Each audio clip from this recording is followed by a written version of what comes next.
সকালবেলা আমি ফজরের নামাজ পড়ে একটু বেড়াইতেছি আর কি। তা আমি আমার যে পিছনে যে বাড়িটা আছে এই বাড়িটা সম্বন্ধে ইম্পর্টেন্ট কথা বলবো। আপনারা শুনুন এবং দেখুন, ইন্টারেস্টিং ঘটনা আছে এই বাড়িতে। আমার বাড়ির পাশের বাড়ি, এই যে বাড়িটা দেখতে পাচ্ছেন, এই বাড়িটা হচ্ছে আমার, এই যে আমাদের বাড়ি, গ্রামের বাড়ি, আর আমাদের পাশের বাড়ি হলো এটা। এই বাড়িটা জমজমাট বাড়ি ছিল।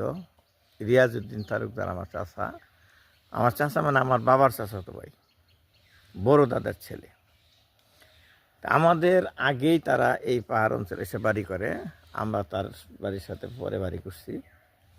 তো এখানে আমাদের চাচার অনেকগুলা সন্তান, বড় ভাই ছিল, আছে এখনও, জামাল ভাই, তারপরে জিন্না ভাই, সাহেরা, আয়সা, সাইফুল, মিন্টু, এরাই। তা আমাদের সাথে তাদের খুব ভালো সম্পর্ক ছিল, যে পাশাপাশি বাড়ি, একসাথে এই শীতের দিনে এখানে এই উঠানে আগুন পোহাইতাম, তারও আমাদের বাড়ি থেকে আগুন পোহাইতো।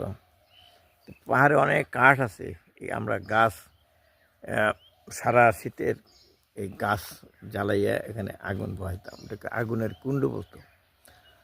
তো সেই বাড়িতে এখন কেউ থাকে না, এটাকে বলা হয়, কেউ না থাকলে বলে বিরান বাড়ি। আমি দেখাচ্ছি আর বলতেছি ঘটনা। এই দেখেন কত পাতা পড়ে আছে গাছের নিচে, এই যে জয়নাগোটা গাছ, এটা কেউ দেখে না, কেউ খায় না, গোটা জয়নাগোটা। কত পাতা পরে, পাতা আগে এই পাতার কত মূল্য ছিল, এটা জ্বালানি হিসেবে ব্যবহার করতো। লোক নাই, কেউ খায় না, সবাই এখান থেকে এই বাড়ি ছেড়ে চলে গেছে, যার যার মতো আলাদা বাড়ি করছে। আমি ভিতরে যাই আর বলি কোথায় গেছি কে।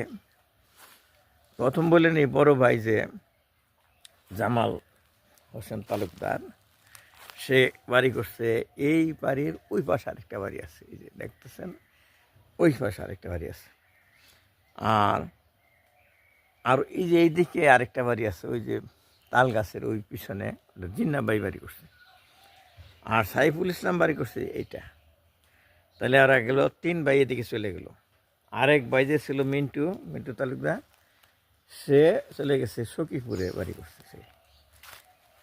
তা তাহলে কেউ রইল না এই বাড়িতে। অরিজিনাল যে রিয়াজউদ্দিন তালুকদার ছিল, তার বাড়ি, আমি তার বাড়িতে ঢুকতেছি। বিরান বাড়ি, এটা সাপ টাপ আছে কিনা তো ভয় হইতেছি, কোথায় পাড়া দিতেছি। তারপরে রিস নিয়ে যাইতেছি আর কি। আল্লাহ বর্ষা, আমি বেশি হাঁটবো না, কারণ এই এলাকায় সাপ থাকে, জোক থাকে, আমি এই দিক দিয়ে হাঁটবো না পরিষ্কার না হলে। আচ্ছা, একটা পরিষ্কার জায়গা পাইছি, এই তো এখানে পরিষ্কার আছে। এই যে এই জায়গাটা, এই যে বিল্ডিংটা, এই বিল্ডিংটা 18 লাখ টাকা খরচ করিয়া মিন্টু তালুকদার, সে সৌদি প্রবাসী, এখনও সৌদি প্রবাসী, সে বাড়ি করলো। তার আদরের ছেলে নাইম তালুকদার নাম দিয়া বাড়ি করছে, যে 2010 সন লেখা আছে, যে 2010 সন। সেটাতে কেউ থাকে না, না থাকলে কি হয় দেখেন, এই যে ঘাস জঙ্গল হইতেছে। আইসা যে দেখবে, সে দেখারও কেউ নাই। আছে লোক আছে, সখীপুর শহর, এটার পিছনে ছিল যে বাঁশ গাছ, বাঁশ আরা বলা হইতো, সেই বাঁশ আছে ঠিকই, মানুষ নাই। এই যে রান্নাঘর ছিল, রান্নাঘর পইরা পইরা শেষ হয়ে যেতেছে, কেউ দেখে না। আর অরিজিনাল যে গাছ জঙ্গলে, যে বন জঙ্গল ছিল, এটা তার প্রমাণ। সেই গাছ এমনি উঠতেছে, ওই যে আজুকি গাছ উঠতেছে। ওইদিকে ছিল কাছারি ঘর, সেই কাছারি ঘরে কেউ নাই, তালা মেরে রাখছে, সামনে জঙ্গল হয়ে গেছে। এটা এসে পরিষ্কার হবো, কারো আগ্রহ নেই। বিরান বাড়ি আমরা বলি। আর পাহাড়ে অনেক, এটা মধুপুরের গড়ের এক্সটেনশন, আমি বলি সখীপুরের গড়। এই সমস্ত জায়গায় যে গাছপালা থাকে, তার এই যে লতা টাঙানো থাকে গাছের সাথে, লতাগুলা ওই গাছ বাইয়া উঠছে এবং ঝুলতেছে, এই যে মনে হচ্ছে যেন সাজাই রাখ।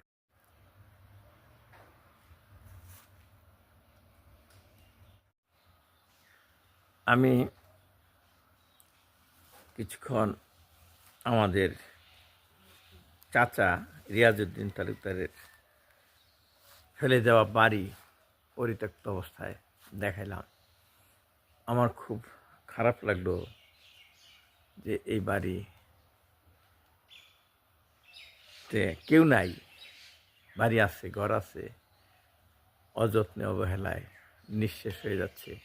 আমরাও থাকবো না, তো এইভাবে আশেপাশে যারা আছে তারাও থাকবে না, কারণ দুরূহ হয়ে যাবে। কেউ লোকজন না থাকলে থাকার, তখন এগুলা কোথায় যাবে, ইতিহাস হয়ে থাকবে। আশা করি আমার এই ভিডিওটা দেখে আপনাদের অনেক কিছুই মনে হবে এবং শেয়ার করলাম, তাই আশা করি ভালো লেগেছে। আল্লাহ হাফেজ।